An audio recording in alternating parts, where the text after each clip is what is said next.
What's new in the lab? Today we are going to explore the Warm Audio C1 Chorus Vibrato pedal.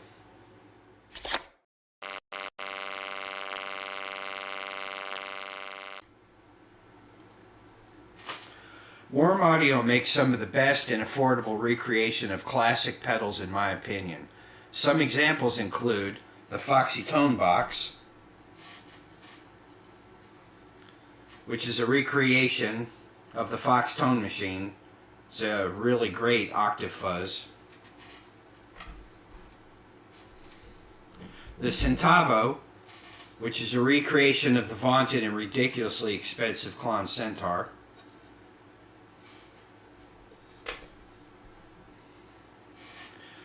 The Mutation Phaser 2, which is a recreation of a Mutron 2 phaser.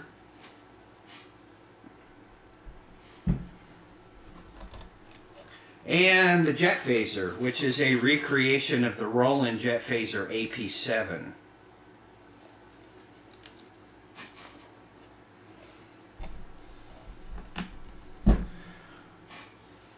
The Warm Audio C1 is a recreation of the classic Boss Chorus Ensemble CE-1. The CE-1 circuit first hit our ears as the chorus included in the Roland Jazz Chorus amp. Boss put this circuit in pedal form and the CE-1 was born. Original units are highly sought after and command some pretty hefty prices depending on conditions. The Warm Audio CE-1, again, is a faithful recreation of this pedal, and it's 100% analog and uses premium components like the MN3007 XVive BBD chip. Warm Audio made some slight changes to the CE-1, such as adding a depth knob to the chorus side and incorporating a high Z switch.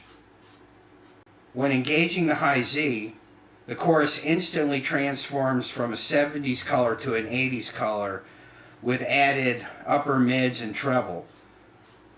The C1, Warm Audio, also has a stereo out, and I do not believe the original does. So let's go over signal chain here.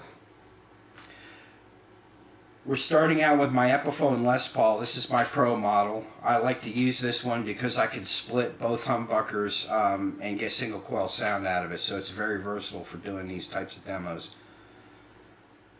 From there I'm going into a Marshall Guv'nor for some dirt. And then from there we're going into the Warm Audio C1. Coming out of the C1, we are going to my Universal Audio Effects Dream 65, and my Dream 65 is set very clean, so here is my clean sound.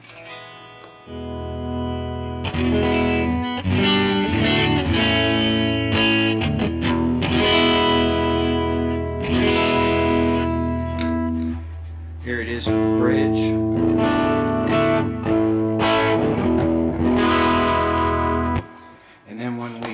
For a little dirt, we can kick in the Guv'nor.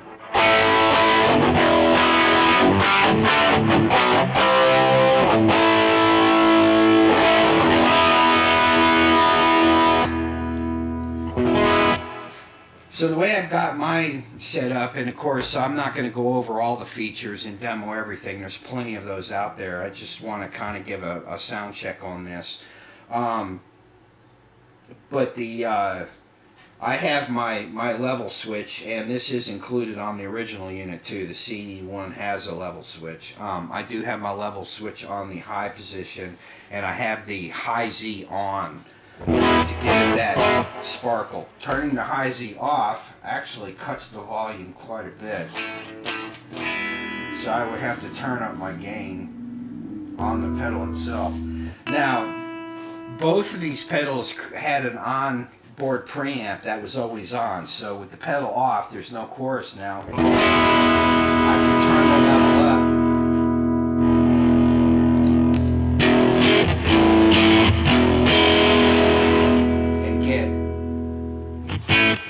And I could actually get a little bit of overdrive out of that amp just using this. We'll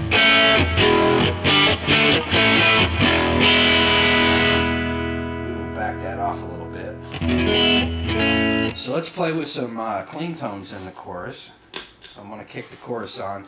You'll notice that when it's on, the light blinks and it gives you an idea of the rate.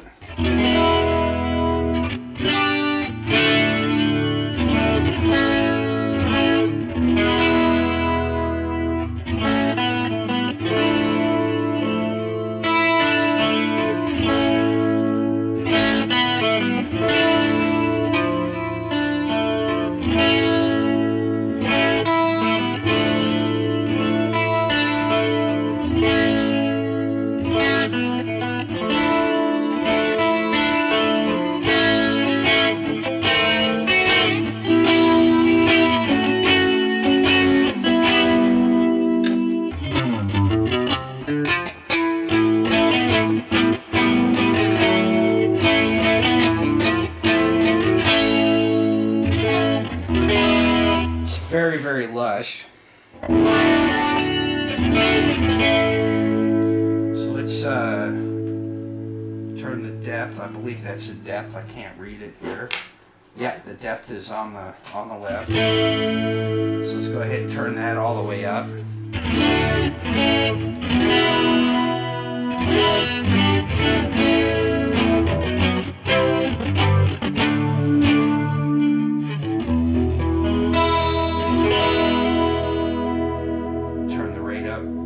Max everything out, and you can kind of get an idea of the sweep.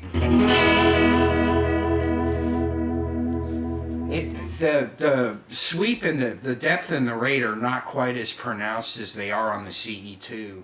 One of the reasons why I like the CE1 is it's a little more subtle.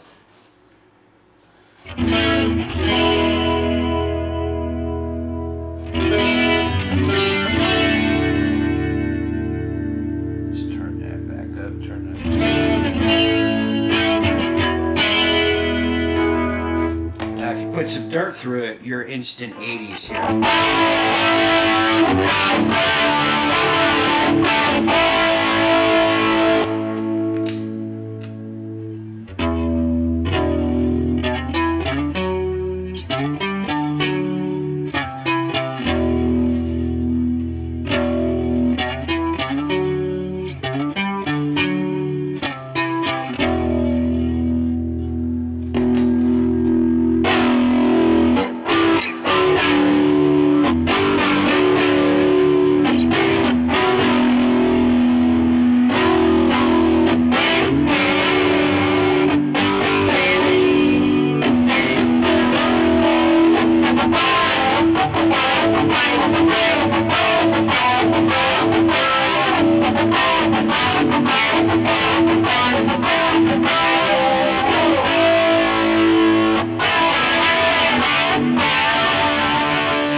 Just a great sound, all 80s right there.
basically, you can't get any better than that for the price point. These run about $189, and you know, an original CE-1 is going to set you back at least $1,500. I think that's the cheapest I've ever seen one. And to be honest with you, this is the way I approach buying the vintage pedals. I don't think I would ever buy one unless I could play through it. And the reason for that is those old pedals, they were manufactured, the parts they were manufactured with had such high tolerances, like 20%. So you could get 2 of the same pedal or 3 of the same pedal, and one of them will sound absolutely fantastic, and you know, another one will sound mediocre, and the other one won't sound very good at all. So it's always a good idea, if you're going to buy one of those expensive vintage pedals, that you need to play it. I recently bought an original Univibe, and I would never buy one of those sight unseen for that very reason. You know, there are good ones out there, and there are ones that aren't so good, unfortunately. So let's go on over to the vibrato side. Now, one of the cool things, they give you a foot switch so you can switch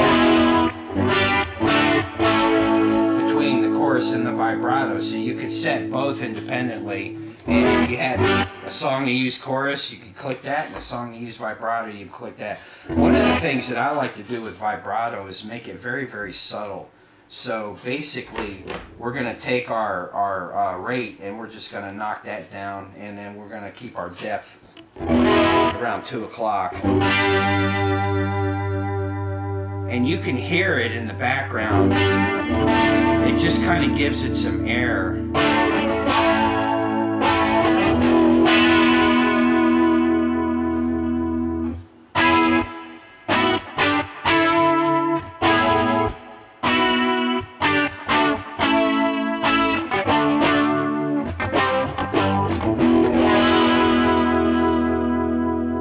Make this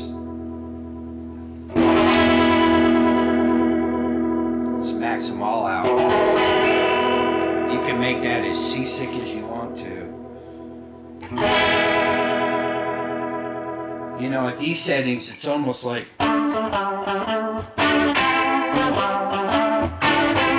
you're approaching rotary speaker territory with a fast rate.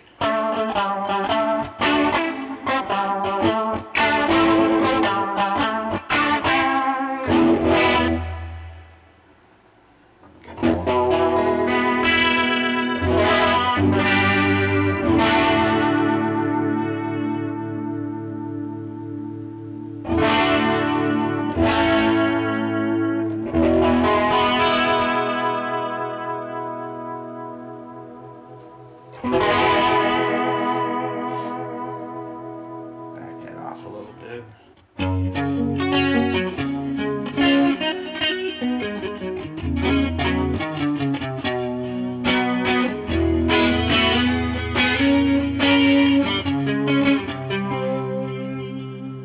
Let's try that again.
Want to use vibrato with a lot of, the vibrato with a lot of dirt, because it kind of pronounces that effect.